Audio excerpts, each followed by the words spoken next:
He was known as Old Rough and Ready. A career military man, he served in the War of 1812, the Black Hawk War, and the Second Seminole War.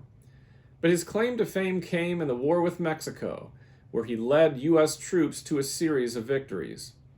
He had never held political office, and prior to his presidential nomination, he claimed to have no political affiliation and never to have voted.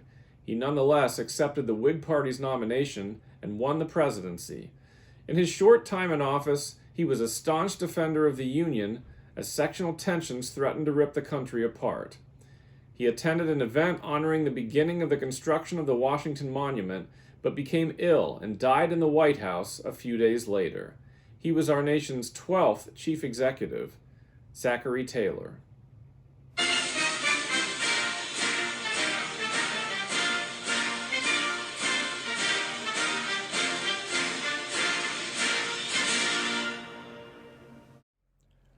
Let's take a look on a map at some sites associated with Zachary Taylor. Now, Zachary Taylor, of course, was a very important figure in the Mexican War. There are some Mexican War battlefield sites that you can visit, but most of them are in Mexico. One that is on the U.S. side of the border is the site of the Battle of Palo Alto, down at the southern tip of Texas across the Rio Grande from Mexico is the Palo Alto National Historic Site. Taylor was born at Montebello Plantation, just to the northeast of Charlottesville, Virginia, in this area here. But he grew up in Kentucky, and in Louisville you can see the house where he grew up and where he was married. It is a private residence and it's not open for tours, but you can drive right up to it, and there's a historic marker there. Taylor is buried at the Zachary Taylor National Cemetery, also in Louisville, on the east side. And it was there that Taylor's body was exhumed in 1991. There were those who had questioned his untimely death in July of 1850 and got permission from the family to exhume his body and to test it for arsenic poisoning. And the test was negative, that he does not appear to have sufficient levels of arsenic to have been poisoned when he died in office in 1850. Now let's take a look at some photographs of these sites.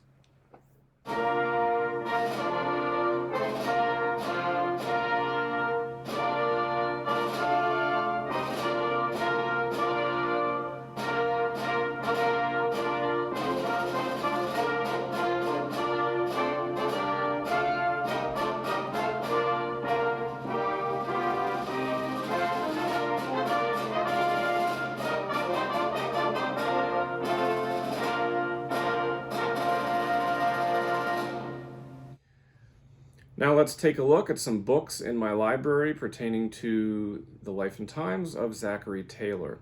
There aren't a lot of biographies out there of Zachary Taylor. I do have a short biography that was originally published in 1985. It's by K. Jack Bauer, and it's called Zachary Taylor, Soldier, Planter, Statesman of the Old Southwest.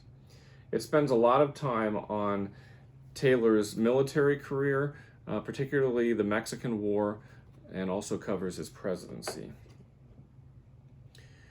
So I'm also trying to take a look at some books covering the times in which these presidents lived, and that brings me to this book, which is Not for Ourselves Alone, the story of Elizabeth Cady Stanton and Susan B. Anthony by Jeffrey C. Ward and Ken Burns, published in 1999. This book coincided with the PBS documentary of the same name, and it covers the life and careers of Stanton and Anthony, beginning with the Women's Rights Convention, which was held in Seneca Falls, New York in 1848. So that would have been during the Polk administration. It was the year that Zachary Taylor was elected. And from there, it follows the movement and the lives of these two women. Incidentally, you can visit the National Park Service site in Seneca Falls, which is in central New York State. The Women's Rights National Historic Site. Our next episode will focus on our nation's 13th president, Millard Fillmore.